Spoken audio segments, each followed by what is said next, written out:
Merci d'assister à cette conférence sur le thème « Comment avoir de la chance ». En effet, nous nous sommes tous déjà dit à propos d'une autre personne « il ou elle a de la chance ». Mais savez-vous que la chance ne vient pas par hasard ?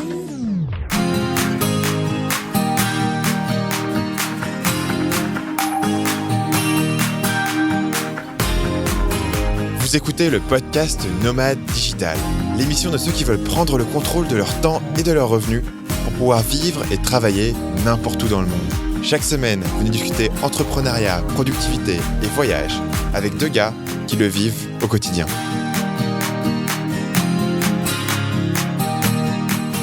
Bienvenue sur le podcast Nomade Digital, le podcast enregistré par deux mecs qui sont tellement chanceux qu'ils vont vous expliquer comment devenir plus chanceux. Je suis Stan de marketingmania.fr. Et je suis Paul. Et donc aujourd'hui, on parle du sujet de la chance. Quelle est son importance dans le business ? Quelle est son importance dans l'entrepreneuriat ? Comment est-ce qu'on pense à la chance, nous, dans notre vie perso ? Et comment est-ce que vous pouvez éventuellement devenir plus chanceux. Avant ça, un point où on n'a pas eu de chance aujourd'hui, c'est que Paul, t'es déjà dans un setup un peu bizarre et surtout, j'entends que ton son n'est pas terrible. Il semble que t'as un problème de micro. C'est ça, en fait, le câble de mon micro a lâché. C'est la deuxième fois, donc à ce niveau-là, je suis vraiment pas chanceux. Voilà, donc on va s'excuser pour la qualité sonore de ton côté. Normalement, de mon côté, mon câble n'a pas lâché, donc vous devriez m'entendre avec la même voix que d'habitude. Avant de commencer sur cet épisode, on voudrait parler à tous ceux d'entre vous qui nous écoutez depuis longtemps et qui n'avaient pas été inscrits à notre liste email, qu'on va commencer à envoyer des emails. Donc on vous enverra des emails chaque semaine avec le sujet de l'épisode. On essaiera d'ajouter un peu de valeur, d'ajouter des réflexions un peu uniques. Donc ça peut être intéressant pour vous de recevoir ces emails, même si vous êtes déjà abonné au podcast autre part. Donc pour vous abonner, vous pouvez vous rendre sur le site nomadedigitalpodcast.com et puis sur la page d'accueil, vous verrez s'abonner par email. On vous enverra pas grand-chose. A priori, ça sera assez léger. Juste un email, voilà, de temps en temps pour discuter avec vous, pour ouvrir un autre canal de communication. Donc rendez-vous sur le site nomadedigitalpodcast.com et cliquez sur s'abonner par email.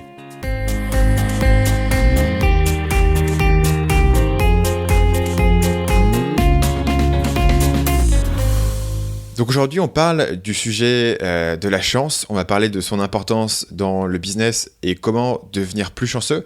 Paul, c'était ton idée de parler de ce sujet-là. Est-ce que tu peux nous dire pourquoi c'est important pour toi ? Pourquoi est-ce que c'est important pour toi en ce moment ? Je pense que on en parle beaucoup en tout cas. C'est un truc assez récurrent.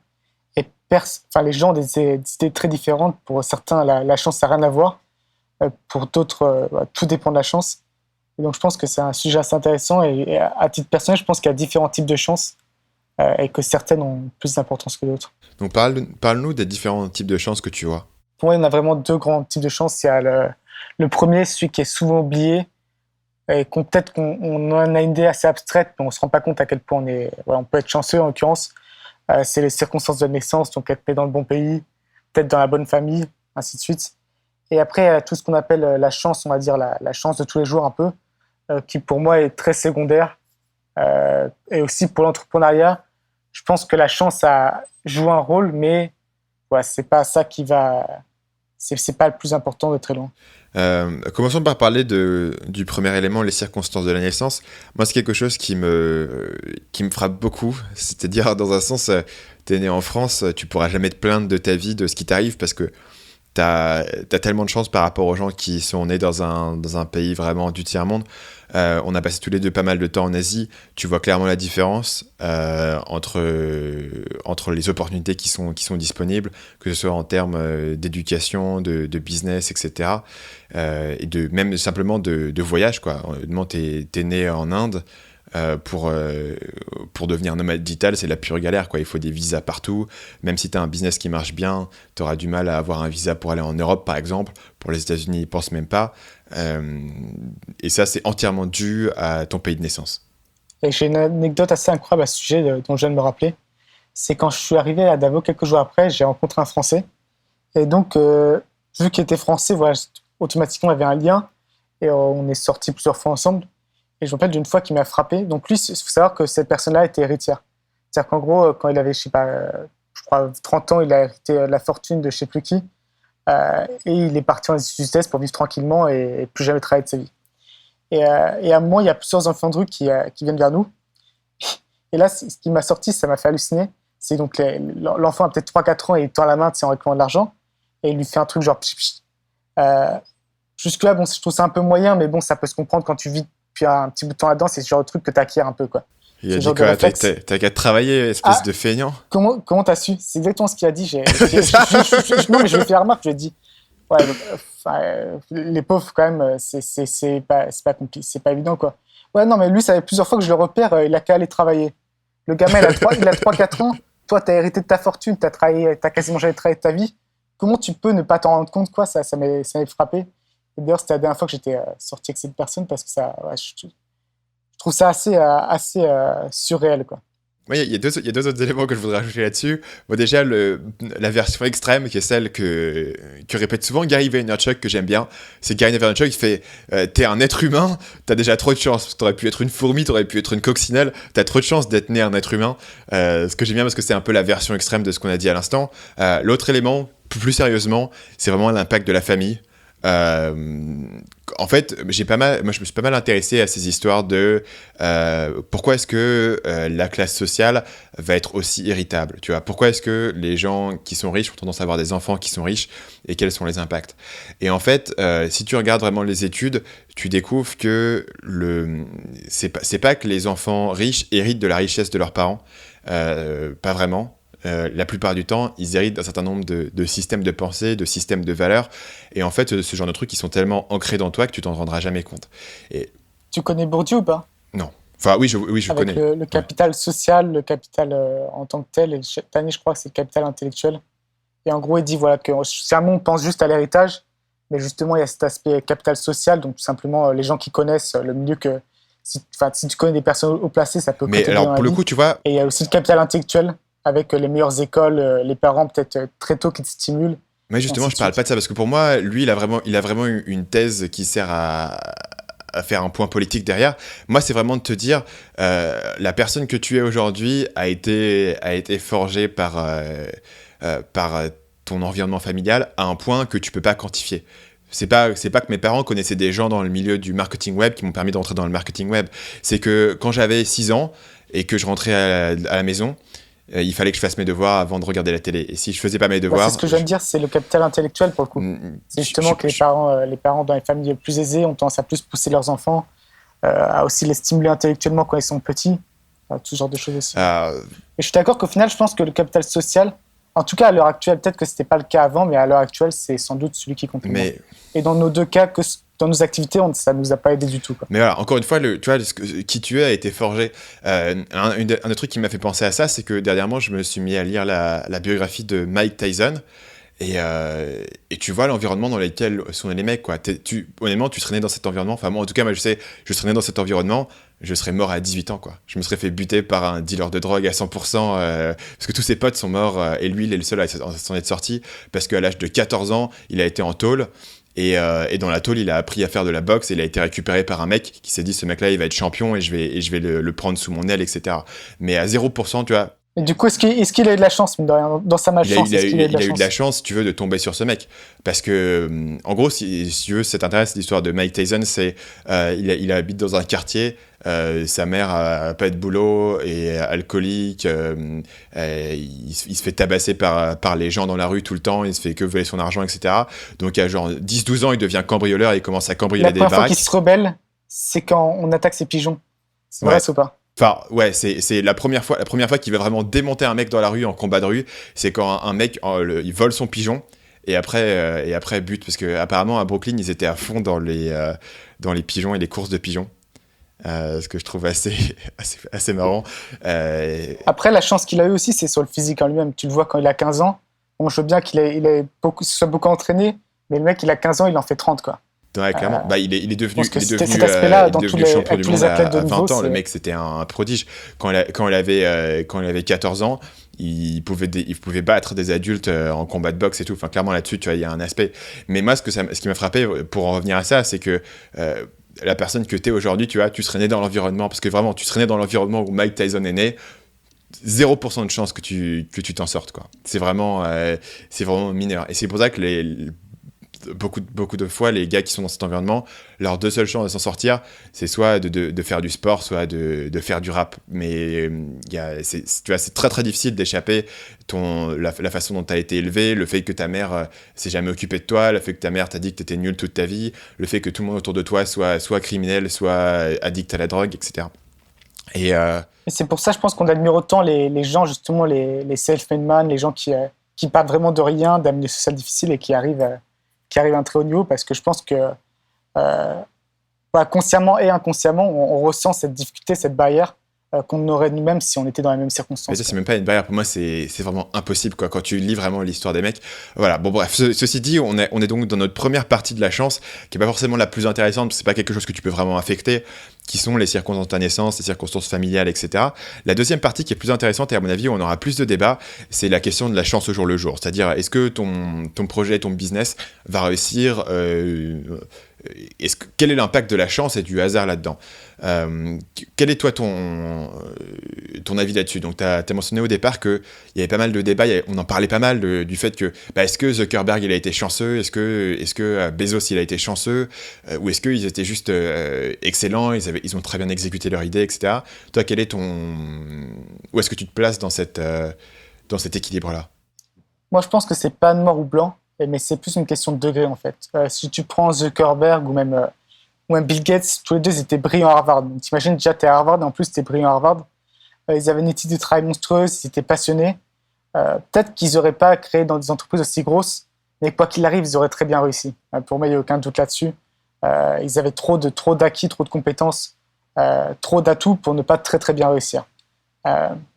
Ceci dit, par exemple, un gars comme Bill Gates, le fait que Bill Gates soit Bill Gates, pour moi, c'est dû à la chance.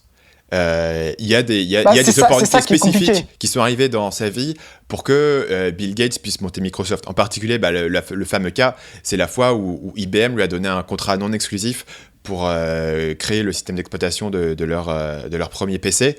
Et ça, c'est un coup de chance énorme. Et sans cet événement-là, tu vois, tu peux facilement imaginer que dans d'autres circonstances, ils aient pris une décision différente. Qu'il y aurait eu un autre Microsoft événement, ne peut jamais exister. Peut-être qu'ils auraient réussi autrement. Ça, c'est toujours aussi, on aime bien ces petits grands tournants comme ça. Et je pense que peut-être, encore une fois, pour moi, c'est une question d'échelle. Peut-être que ce ne serait pas devenu l'ogre monstrueux à Microsoft. Mais peut-être que Bill Gates aurait créé une seconde boîte qui aurait quand même très bien... Enfin, j'ai du mal à voir, en gros, Bill Gates rester un loser toute sa vie, quoi. Pour moi, c'est inconcevable. Et si tu veux, encore une fois, il y a une différence de degré. On ne dit pas que s'il n'avait pas eu de chance, il serait devenu un loser toute sa vie. Mais que dans le résultat de ce qu'il a fait, il y a une grande part de chance entre monter une boîte qui fait 100 millions par an et entre monter une boîte qui fait, je sais pas, Microsoft à son pic, mais c'était, il me semble, 80 milliards, quelque chose comme ça. Et pour moi, si tu regardes la biographie des mecs, il y a des points de tournant qui ont des effets exponentiels et qui peuvent pas être expliqués par la compétence. Alors ceci dit, il y avait plein d'autres mecs qui avaient peut-être eu l'opportunité, tu vois, qui n'ont pas su la saisir, etc. Il y a tout un aspect de compétence et de préparation et de travail, tu vois, qui est important. Mais il y a clairement un impact de la chance dans son résultat. Oui, mais on va en parler d'ailleurs plus tard, mais la chance est arrivée parce qu'il y avait aussi un opportunisme et une prise de risque qui était là. Alors ça aurait pu échouer. Mais je veux dire, c'est que, après, ça va être tout le débat encore après, c'est que la chance, pour le coup, c'est cette histoire IBM. Il s'est vraiment créé parce qu'il a commencé à travailler sur ses ordi quand il avait 15 ans, même plus jeune. Il a fondé sa boîte, même avant ça, il a quitté Harvard. Donc, il a vraiment tout fait pour se mettre au contact de cette chance, quoi. Alors après, et je suis d'accord, peut-être que il aurait pu ne pas avoir la chance, et dans ce cas-là, il n'aurait pas créé une boîte aussi grosse. Donc, c'est une importance, mais je veux dire, pour moi, il a vraiment tout fait pour avoir accès à cette chance. Et à ce titre-là, on peut rien lui retirer par rapport à la chance qu'il a eue. Clairement. L'autre aspect, moi, qui m'a beaucoup marqué dernièrement, c'est la question du timing, où tu vois beaucoup de boîtes qui avaient beaucoup de startups qui avaient une bonne idée, sur leur temps. qui avait une bonne idée, une bonne équipe, qui avait une exécution de ouf, et en fait ils étaient juste trop en avance sur leur temps, et du coup ils se sont plantés. Et t'en as plein des histoires comme ça, hein. Que ce soit les gars qui ont inventé le cloud computing, aujourd'hui ils sont morts et enterrés, quoi. Et ça a été complètement, enfin, leur idée était excellente, leur exécution était bonne, mais simplement ils étaient trop tôt vis-à-vis de la technologie, etc. Et ça, tu peux dire, ok, le mec, il n'avait pas eu la bonne vision, etc. Dans la plupart des cas, en fait, c'est très difficile de le savoir. Et donc, du coup, tu fais un pari. C'est un manque de chance, ça, pour le coup. Du coup, tu fais un pari et soit tu réussis pas. Mais c'est la façon dont les événements vont se développer. Pour moi, c'est clairement une question aléatoire que tu ne peux pas prédire. Non, je pense que dans ces cas-là, ces boîtes ont essayé de créer un marché qui n'existait pas encore. Mais je pense que ça, ils auraient pu le timing, toi, tu aurais pu le sentir. Toi. Après, il y a toujours un petit, voilà, sur quelques années, peut-être un peu de la chance. Mais je pense que le timing, tu peux le sentir uniquement a posteriori, quoi. Et a posteriori, tu dis c'était évident. C'est vrai que c'est facile mais dans la pratique, après, c'était impossible, tu vois, de le déterminer. Donc, si tu regardes la situation concrète du mec, dans quelle situation il est, il voit une opportunité, il se dit ça va marcher. Il assemble une équipe et il fait son truc, mais finalement, il est un peu trop tôt. Et ok, mais comment est-ce que lui peut savoir qu'il est trop tôt vis-à-vis d'un mec qui a la même sensation, qui monte la même équipe, et pour lui, c'est le bon moment, tu vois. Il n'y a pas vraiment de façon pour lui de le savoir. Ce que je veux dire, c'est que. Donc, tu veux dire que le timing, c'est totalement du hasard? Pour moi, c'est pas totalement du hasard, le timing, quand même. Tu peux pas dire que quand tu choisis le bon timing, c'est juste que tu as eu de la chance. Non, c'est aussi parce que encore une fois, c'est jamais qu'une histoire de hasard. Tu as mesurer les choses. C'est comme l'affaire de Bill Gates, si tu veux. Alors, autant l'impact de la chance a un effet de degré sur sa réussite, autant l'impact de la compétence, c'est noir ou blanc. Ça veut dire qu'un mec qui sait pas coder, qui est débile, etc., il a 0% de chance de monter Microsoft, quelles que soient les chances qu'il a. Tu vois, personne n'est nul et a de la chance et il réussit. Donc, tu vois, pour moi, c'est pas noir-blanc. Mais ceci dit, le timing, il y a un aspect, à part le loto, mais encore ça, le loto, quand tu vois le pourcentage de gens qui gagnent le loto et qui, en 5 ans, sont fauchés, tu vois, même là, c'est pas une garantie, quoi. Mais c'est intéressant parce que justement, le loto, c'est vraiment le cas où tu penses que tu n'as pas les compétences par toi-même pour arriver à justement atteindre ce genre de somme. Donc là, vraiment, ta seule chance d'obtenir des millions, c'est de jouer au loto. Et donc, même, je pense qu'il y a beaucoup de gens qui savent, quand ils jouent au loto, que très foncièrement, ils y perdent de l'argent. Global, ils y perdent de l'argent. Mais pour eux, c'est la seule occasion, c'est vraiment leur seule occasion d'accéder à ce genre de fortune parce qu'ils ne croient pas suffisamment en eux pour être capables d'arriver à ça en créant leur boîte ou autre. Mais je pense que quand tu achètes un ticket de loto, tu ne sais pas uniquement un pari sur les probabilités, parce qu'effectivement les probabilités sont pas de ton côté, mais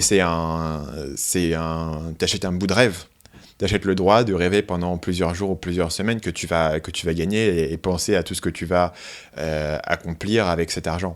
Et peut-être que le rêve que tu achètes vaut le prix d'entrée des quelques euros que tu as dépensé pour ton ticket. Tu vois. De la manière où parier au casino, dans la plupart des cas, tu perds ton argent. La plupart des cas, les probabilités au casino ne sont pas de ton côté, mais tu as le plaisir de l'expérience de jouer au casino et tu es prêt à dépenser de l'argent pour avoir cette expérience. De la même façon, tu dépenses de l'argent pour voir un film et derrière, tu perds ton argent à tous les coups. Parfois, tu payes pour l'expérience. L'idée, c'est que justement, on se dit souvent les personnes les plus pauvres, c'est celles qui dépensent le plus d'argent en loto, et on dit parce qu'elles sont moins éduquées, parce qu'après, il y a plein de raisons. Parce que peut-être qu'elles ne se rendent pas compte à quel point elles ont peu de chances de gagner. Mais je pense que c'est parce que justement, elles ont très bien conscience, elles sont tout à fait conscientes que, par exemple, si tu as fait un CAP coiffure, rien contre ça, d'ailleurs, c'est même possible, on est en CAP coiffure, tu as très peu de chances de gagner 1 million d'euros. Alors que des personnes qui ont peut-être, qui sortent, je sais pas, de HEC, toi, en plus, fois leur capacité à générer ces 1 million d'euros par eux-mêmes. Et peut-être, du coup, c'est un choix tout à fait conscient, quoi. C'est pas une erreur de jugement en termes de probabilité. Et c'est pas non plus une question forcément de plaisir de jouer. En parlant du coup de ce qu'on peut faire pour affecter sa chance. Moi, un des trucs qui m'a vraiment influencé ces dernières années, c'est l'idée de la surface de chance. Et la surface de chance, c'est l'idée, essentiellement, c'est l'ensemble des opportunités à laquelle tu t'exposes. Et quand on parle justement, tu l'as très bien mentionné tout à l'heure, d'un gars comme Bill Gates, il a un coup de chance qui est indéniable pour moi, c'est le fait d'avoir ce deal avec IBM. Et puis avant, il y avait d'autres choses, mais si on se concentre sur le deal avec IBM, ceci dit, il faut s'être mis dans une position où tu es dans la position d'exploiter une telle opportunité. Et en fait, tu peux augmenter d'un point de vue très mesurable la chance que tu as, donc les opportunités qui viennent vers toi, si tu fais certaines actions. Donc il y a certaines actions comme, pour moi, c'est vraiment aller à des conférences ou faire du networking, connaître les bonnes personnes, ou être visible, par exemple, comme avoir ce podcast. D'une certaine façon, ça peut augmenter notre chance dans le sens où plus de personnes ont des chances de nous découvrir ou de nous amener des opportunités. Et ça, pour moi, c'est très réel et ça, c'est quelque chose auquel je pense beaucoup. En particulier sur ce qui est conférence. Moi, c'est pour moi la seule justification pour aller à une conférence. Parce qu'une conférence, dans 80% des cas, pour moi, c'est une perte de temps. Mais dans 20% des cas, tu vas rencontrer quelqu'un qui va pouvoir avoir un effet vraiment levier sur ton business, que ce soit un partenaire, un associé, quelqu'un qui va te donner la bonne idée pour débloquer une situation. Et ça t'est déjà arrivé ou pas? Ouais, plusieurs fois. D'accord. Ça m'est arrivé, je vais te donner des exemples concrets. J'ai rencontré un de mes associés clés sur la partie logicielle de mon business. Je l'ai rencontré à une conférence, vraiment en mode random. En mode, je suis allé bouffer un macaron au bar et le mec était là. Et la raison pour laquelle c'était de la chance, c'est que non seulement je ne l'avais pas prévu et je ne l'avais pas prédit, mais je n'aurais pas pu mathématiquement ou humainement, tu vois, le prédire. Un autre exemple, c'est que voilà, j'avais été un moment à un dîner à Paris et j'ai rencontré un gars qui est devenu affilié pour un de mes produits et en un week-end on a fait je me souviens plus mais c'était 5 000 € de vente juste tu vois sur la base de cette rencontre. Donc dans 80% des cas les dîners ça va être une perte de temps et à la limite j'ai eu des bonnes conversations, tu vois, je me suis un peu amusé, mais d'un point de vue business c'est une perte de temps et d'énergie, mais il y a un petit pourcentage de chance que je m'expose à cette opportunité et qu'il y a un effet de levier énorme parce que pour le coup, faire mes 5 000 € de vente pour pouvoir parler à un mec 20 minutes dans un dîner, il y avait un effet de levier énorme, tu vois. Et moi, vraiment, j'y pense comme ça en me disant, pas seulement est-ce que cette chose que je fais va m'apporter un bénéfice direct et mesurable, mais aussi est-ce que ça augmente ma surface de chance d'avoir une opportunité exponentielle sur laquelle je peux sauter pour avancer vers autre chose. Est-ce que tu vois ce que je veux dire? Je vois ce que tu dis, mais moi, j'ai jamais eu cette approche-là. J'ai jamais fait de conférence et j'ai toujours fait un peu de tout dans mon coin. Et pour moi, chaque business que j'ai lancé a tous plus ou moins fonctionné. Et j'ai jamais fait des business, tu vois, innovants ou vraiment. J'ai toujours suivi un peu j'ai regardé des sites, voilà comment on fait, et puis j'ai un peu recopié la façon de faire, pas les trucs en eux-mêmes, mais la façon de faire. Et ça a fonctionné pour moi. C'est pour ça que moi, j'ai pas eu l'impression que la chance a eu un grand effet sur le business. Il n'y a pas eu de gros événements en termes de chance. Sur un MFBA, tu peux dire le point de produit, c'est quand même pas une question de chance. Là-dessus, peut-être. Mais après, sur les autres business, c'était juste tous les jours travailler un peu avancé, exécuter à peu près correctement, et ça s'accumule et ça finit par marcher, quoi. J'ai pas eu de grands miracles qui m'arrivaient. Il est possible que tu sois moins affecté par la chance que moi, ou dans le sens où moi j'ai vraiment eu je pourrais te citer 4-5 points d'inflexion qui étaient impossible à prévoir ou tu vois à exécuter de façon prédéterminée. Alors ces points d'inflexion ils apparaissent pas et autre chose serait apparu, tu vois, c'est pas à dire que si j'avais pas de chance j'aurais perdu, parce qu'au final ça s'équilibre, tu vois, t'as des trucs où t'as de la chance, des trucs où t'as pas de chance, mais pour moi il y a pas mal d'événements aléatoires qui ont au final tu vois, rétrospectivement même plusieurs années après ont eu un impact important sur ma trajectoire. Mais je pense tous les deux on a été affectés par cet élément-là de façon assez différente. Après, des fois aussi, ça peut se montrer, la chance peut arriver de là où on l'attend pas, quoi. Par exemple, très honnêtement, si j'avais une très bonne offre en France ou en Angleterre pour un boulot, je serais sûrement allé là-bas pour travailler. Et du coup, c'est parce que j'avais pas d'offre qui m'intéressait beaucoup que j'ai eu un peu cette fuite en avant de partir aux Philippines et de commencer mon business là-bas. Et après, maintenant, c'est très bien fini, quoi. Et vraiment, quand je suis parti, je connaissais tout ce qui était nomade digital, je connaissais pas. C'était pas un projet que j'avais, en fait. C'était vraiment plutôt une fuite en avant parce que je pensais être malchanceux par rapport à ma recherche d'emploi. Comme quoi, il faut aussi essayer faut pas, comment dire, tout événement qui peut sembler malchanceux à première vue, souvent peut se révéler, peut bien se terminer. Est-ce que tu as un mot de la fin sur cette question de la chance? Je pense que c'est une grande partie de perspective. Il y a certaines personnes qui vont se dire malchanceuses, d'autres qui vont se dire chanceuses. Et je pense que c'est très dur dans une vie de quantifier la chance que tu as eue ou que tu n'as pas eue, quoi. C'est très... si tu prends depuis la date de ta naissance, c'est dur de dire les personnes qui ont été chanceuses, malchanceuses. Et du coup, je pense qu'il y a une grande question de perspective qui fait que si t'es plutôt pessimiste ou si t'es plutôt optimiste, ouais, tu vas avoir un biais de confirmation assez fort. Donc, dès qu'il y aura une merde, si t'es pessimiste, tu vas fixer un peu là-dessus. Et au contraire, si t'arrives un truc de bien, tu vas un peu l'oublier. Et à l'inverse, si t'as une perspective plutôt positive sur la vie, tu vas plus remarquer les choses positives qui t'arrivent. À titre personnel, d'ailleurs, je suis plus dans la catégorie pessimiste. C'est-à-dire que vraiment, je suis tout le temps en train d'imaginer tous les pires trucs qui puissent arriver. Et du coup, des fois, j'oublie un peu d'apprécier la chance que je peux avoir. Est-ce que tu pratiques la gratitude, du coup, quelque chose, par exemple, comme le 5-minute journal qui te demande de chaque matin d'écrire 3 éléments pour lesquels tu peux avoir de la gratitude? Moi, c'est quelque chose que je fais depuis des années. Pas de façon toujours très régulière, parce que parfois, j'ai pas forcément l'occasion d'avoir un petit carnet avec moi. Mais c'est quelque chose que j'ai pas mal fait. Et surtout, en fait, ça te permet d'apprécier les petites choses. Tu vois, genre, il fait beau, t'as une tasse de café, et te dire que même si t'as pas trop de chance, même si ta journée c'est un peu de la merde, dans tous les cas, tu vois, il y a pas mal de choses qui sont bien mises en place. Est-ce que toi, c'est déjà quelque chose que tu as essayé, comme je sais que la méditation, ça n'a pas accroché pour toi? Ça non plus, ça n'a pas accroché, en fait. J'avais vraiment pas l'impression que c'était sincère. J'ai l'impression que j'écrivais les trucs, mais je les pensais pas vraiment, tu vois. Et ça m'a un peu, entre guillemets, troublé, ça, que j'ai à ce point l'incapacité à être vraiment, sincèrement, comment dire, reconnaissant. Et du coup, t'es pas touché par cette émotion, la gratitude, en te disant c'est ouf ce truc, ou de te dire putain, c'est... Si, mais encore une fois, ça sonne assez faux avec moi, en fait. Je me dis, putain, j'ai vraiment de la chance, je suis trop chanceux, putain. Mais c'est intellectuel ou c'est une émotion? Non, c'est ça, c'est que rationnellement, je sais très bien que j'ai de la chance et je le réalise tout à fait. Mais en termes d'émotion, j'ai pas ce sentiment de reconnaissance que je l'ai eu peut-être quelques fois, donc ça m'est déjà arrivé, toi, je vois de quoi tu parles, mais généralement, je n'ai pas vraiment ce sentiment de reconnaissance. Et c'est quelque chose que j'aimerais bien avoir, mais je sais pas trop comment l'acquérir. Moi, c'est devenu une partie assez importante de mon processus le matin, que j'ai pas mal fait évoluer au fil du temps. Dernièrement, j'ai vraiment réfléchi à comment est-ce que je peux aligner mes valeurs, tu vois, le matin, me dire comment est-ce que je peux aligner ma journée avec un certain nombre de valeurs.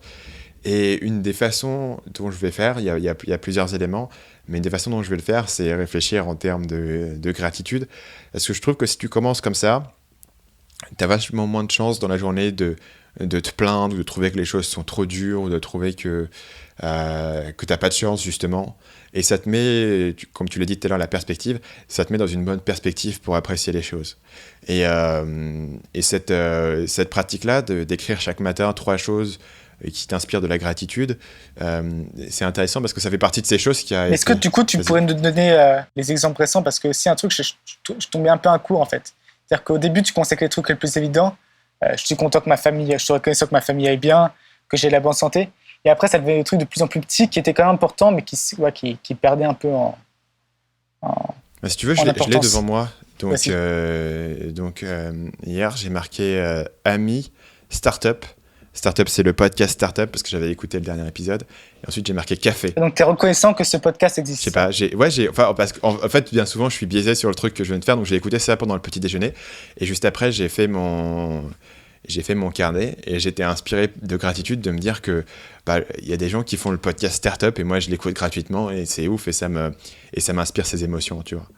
Et non, c'est intéressant parce que ça sort un peu justement de ce qui est habituellement ressorti comme gratitude. Et bien souvent, en fait, tu peux mettre des choses importantes, tu vois. Là, j'ai mis mes amis parce que j'avais vu mes amis justement la veille et je me dis putain, c'est vraiment cool cette relation, tu vois. Donc souvent, tu as des choses grosses et j'essaye de mixer des choses de grande taille et des choses plus petites.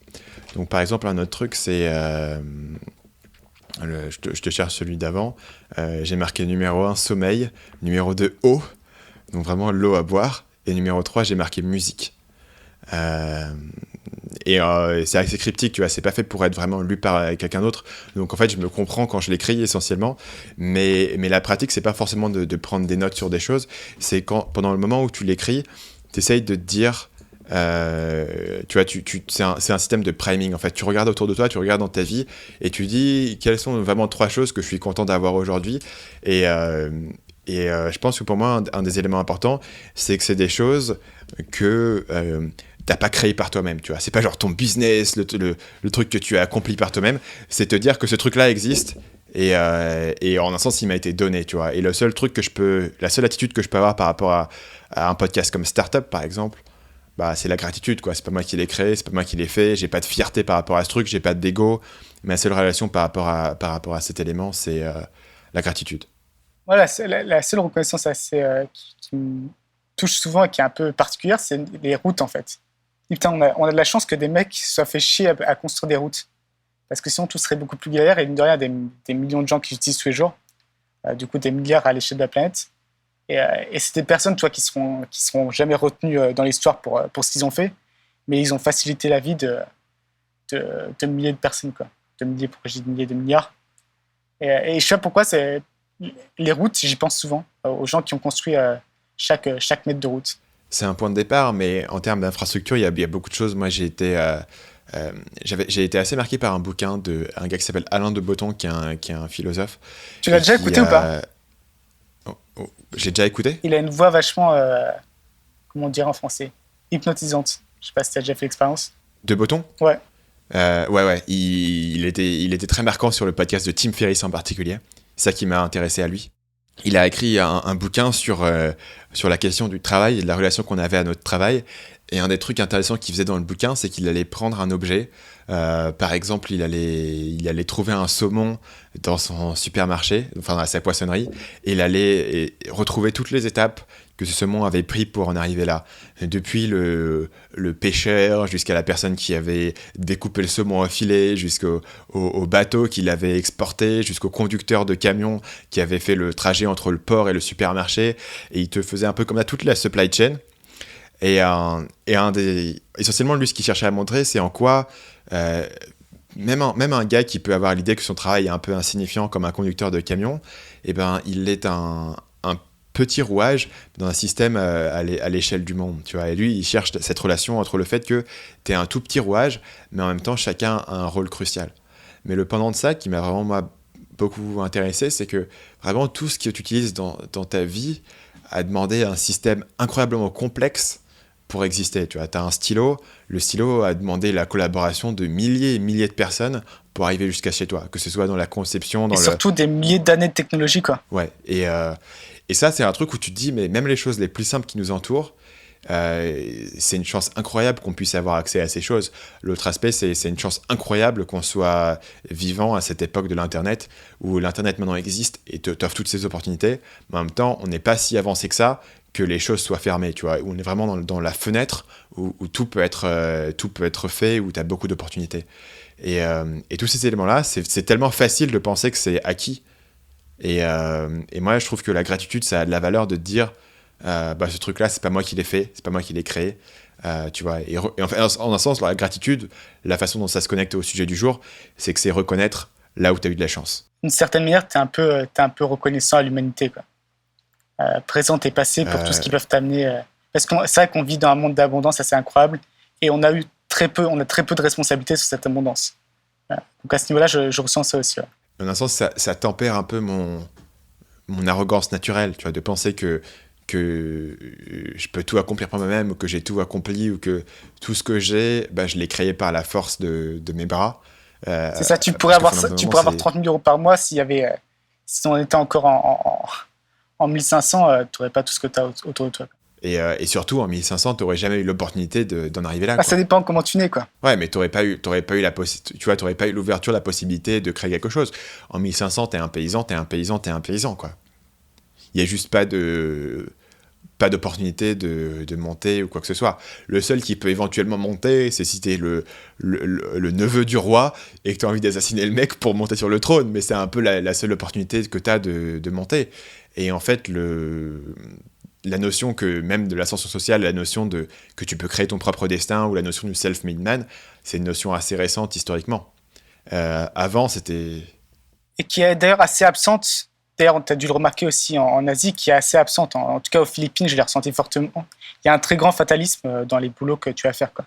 Si tes parents ont fait telle sorte de boulot, voilà, selon toute probabilité, tu feras telle sorte de boulot et tes parents vont te pousser pour continuer, pour faire comme eux. Il y a ce... Alors justement, au Vietnam, c'est intéressant parce que la nouvelle génération a vraiment cette idée qu'ils peuvent tout changer, quoi. Ils peuvent vraiment s'élever dans le monde, mais c'est seulement sur la nouvelle génération. Et tu vois clairement une différence entre eux et la génération de leurs parents. De toute façon, j'en parle tout le temps, mais la différence du Vietnam entre les gens qui ont aujourd'hui 25 ans et la génération précédente, tu vois, qui a 45 ans ou 50 ans, le gap est énorme, quoi. C'est vraiment le gap entre toi et tes arrière-grands-parents. D'accord. Il rattrape un peu le retard en termes de cette mentalité. Ouais, mais du coup, ça, tu vois, ça crée une déconnexion vraiment, vraiment importante. Toi, t'as l'impression d'avoir une déconnexion de ta mentalité par rapport à tes parents, tu vois, qui ont un peu du mal à servir de leur iPhone et tout. Mais entre eux et leurs parents, ils perdent une société ultra traditionnelle à des ados qui sont aujourd'hui, qui ont des valeurs assez proches des valeurs mondiales, tu vois, américaines, occidentales. Donc, t'as une déconnexion qui est assez violente de ce côté-là. Sur ce, on va terminer cet épisode avec, comme toujours, notre section lifestyle. Paul, qu'est-ce que tu as à me recommander aujourd'hui ? C'est une petite extension sous Google Chrome, peut-être pas que Chrome d'ailleurs, ça s'appelle ZenMate, donc ZenMate. Et en fait, c'est un VPN directement donc intégré à votre navigateur. C'est très pratique sur cet projet parce qu'il y a certains sites qui peuvent être bloqués. Par exemple, en Indonésie, ils sont sympas et ils essayent de maximiser la productivité, donc ils ont bloqué Reddit. Mais voilà, grâce à ça, je peux quand même aller sur Reddit. Par exemple, hier, un truc tout con, mais hier, c'était le match France-Allemagne. Et j'ai pu le regarder parce qu'il y a un VPN français, du coup, j'ai pu regarder sur le TF1 direct. Donc, il y a une version gratuite qui est limitée à 3 pays, il me semble, ou 4 pays. Et ensuite, vous avez la version payante qui, me semble, coûte, je crois, 70 € pour l'année. Donc, moi, vu que je suis souvent à l'étranger, que je fréquente pas mal de pays où il y a pas mal de sites qui sont bloqués, j'ai pris la version payante et j'en suis très satisfait. Vraiment, l'utilisation, faut pas imaginer que vous remplissez un truc, un VPN, un truc de hacker ou quoi que ce soit. C'est juste vous appuyez sur on et puis voilà, c'est très simple. Et puis on peut mentionner l'importance du VPN en termes de sécurité, en particulier si tu utilises des réseaux ouverts comme dans les aéroports ou dans les coffee shops. Si tu n'as pas de VPN, tout le monde peut voir ce que tu fais. Donc un gars, c'est assez simple à faire. Un gars avec un ordinateur, il peut voir tout ce que tu fais sur ta connexion si tu n'as pas de VPN. Donc ça a une utilité aussi en termes de sécurité, en particulier voilà, si tu fais pas trop confiance à ta connexion et au mec qui opère le routeur. De mon côté, j'ai une recommandation, j'ai un podcast, comme je recommande souvent des podcasts, qui s'appelle Revisionist History. Donc je mettrai le lien dans les articles de cet épisode. Tu connais un gars qui s'appelle Malcolm Gladwell ? Non, j'écoute Revisionist History, ouais, donc je connais bien. Ok. Donc du coup, Gladwell, pour ceux qui ne connaissent pas, c'est un auteur américain bien connu, best-seller, qui a écrit des bouquins entre autres Outliers, Blink, David et Goliath, ce genre de bouquins. Donc en fait, lui, il est très bon pour trouver des histoires. Donc c'est de la non-fiction, mais vraiment narratif. Il te raconte toujours une histoire avec une thèse, etc. Et récemment, il s'est laissé convaincre par quelqu'un de débuter un podcast. Et il apporte cette compétence qu'il a toujours eue de raconter des super histoires au podcast. Moi, je trouve que le podcast est encore supérieur à ses bouquins. Parce que parfois, je trouve que dans les bouquins de Malcolm Gladwell, il y a des super histoires, mais la façon dont il va trouver une théorie globale pour relier ces histoires, parfois, j'ai un peu du mal à y croire. Enfin, surtout dans un truc comme Outliers, par exemple, où les histoires individuelles sont vraiment ouf.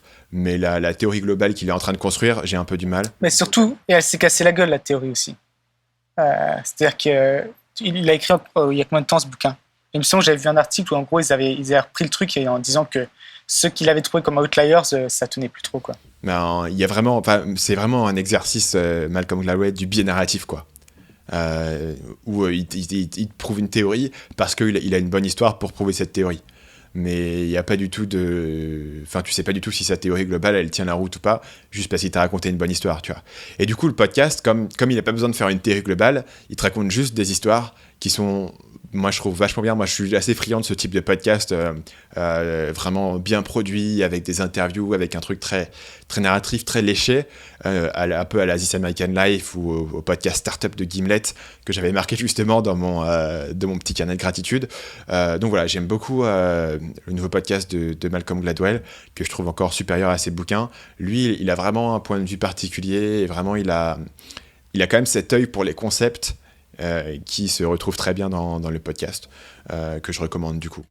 Sur ce, on va donc se quitter. On se retrouve bien sûr jeudi prochain pour un nouvel épisode de Nomade Digital. On l'espère avec un nouveau câble audio pour Paul qui n'aura plus un son de webcam comme on l'a eu aujourd'hui. Merci à tous d'avoir été avec nous.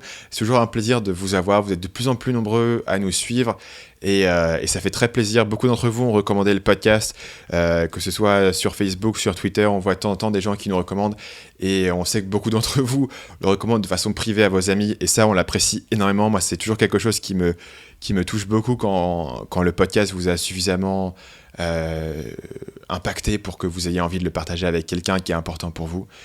Donc pour tout ça, on vous en remercie. On vous remercie bien sûr pour tous les gens qui continuent à nous laisser des évaluations iTunes, même si j'insiste plus autant dessus. Et bizarrement, le rythme est le même en fait, c'est ça qui est assez marrant. Parce que je pense que les gens reviennent dans nos archives et sur les 25 premiers épisodes, on le répétait 4 fois par épisode, donc je pense qu'effectivement le rythme reste le même. On remercie tout le monde pour ça. Là, on va atteindre les 120 évaluations, ce qui est assez ouf. On va dépasser, 123. Ok. Il y en a qui ne suivent pas les évaluations de près, quoi. Justement, en fait, le matin, alors je plaide non coupable parce que je l'ai regardé juste avant ce podcast et je me souvenais que c'était 113. Donc apparemment, j'ai fait une erreur. Donc je pensais que c'était 113, mais c'était 123. Donc on a dépassé les 120 évaluations, dont 99 à 5 étoiles. Donc on vous remercie à tous. Si vous voulez vous abonner à nos emails et voir ce qu'on va faire en termes de newsletter pour chaque épisode, ça sera pas violent, vous pouvez vous abonner sans risque. Rendez-vous sur nomaddigitalpodcast.com et cliquez sur s'abonner par email. On vous enverra un peu de contenu exclusif par ce biais-là. Ça nous permettra de discuter avec vous de façon un petit peu différente. Et puis bien sûr, on se retrouve la semaine prochaine sur le podcast Nomade Digital. À la semaine prochaine.